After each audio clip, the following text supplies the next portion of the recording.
राम ने अपने पिता दशरथ एवं माता कैकेयी के चरण स्पर्श किए।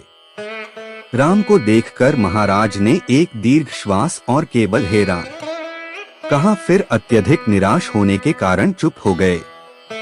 उनके नेत्रों में अश्रु भर आए। विनम्र स्वर में राम ने कैकेयी से पूछा, माता, पिताजी की ऐसी दशा का क्या कारण है? कहीं वे मुझसे अप्रसन्न तो नहीं हैं? यदि वे मुझसे अप्रसन्न हैं, तो मेरा क्षण मात्र भी जीना व्यर्थ है।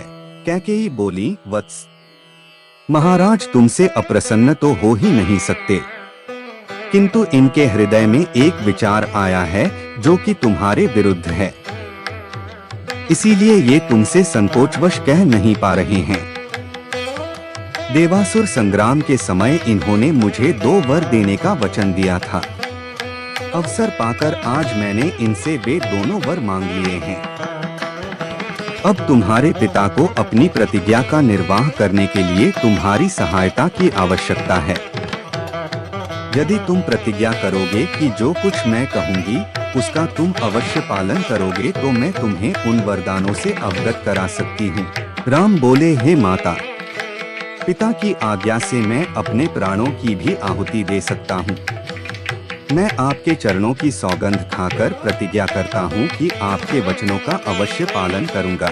राम की प्रतिज्ञा से संतुष्ट होकर कैकेयी ने कहा, वत्स, मैंने पहले वर से भरत के लिए अयोध्या का राज्य और दूसरे से तुम्हारे लिए 14 वर्ष का वनवास मांगा है।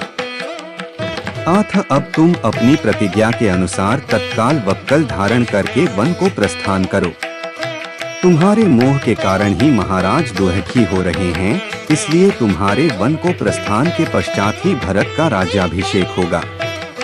मुझे पूर्ण विश्वास है कि तुम अपनी प्रतिज्ञा का पालन करके अपने पिता को पापरूपी सागर से अवश्य मुक्ति दिलाओगे। राम ने दुख और शोक से रहित होकर कैकेयी के वचनों को सुना और मधुर मुस्कान के साथ बोले, माता, बस इस छोटी सी बात के लिए ही आप और पिताजी इतने परेशान हैं? मैं तत्काल वन को चला जाता हूँ। यही मेरी सत्य प्रतिज्ञा है। महाराज दशरथ राम और कैकेयी के इस संवाद को सुन रहे थे।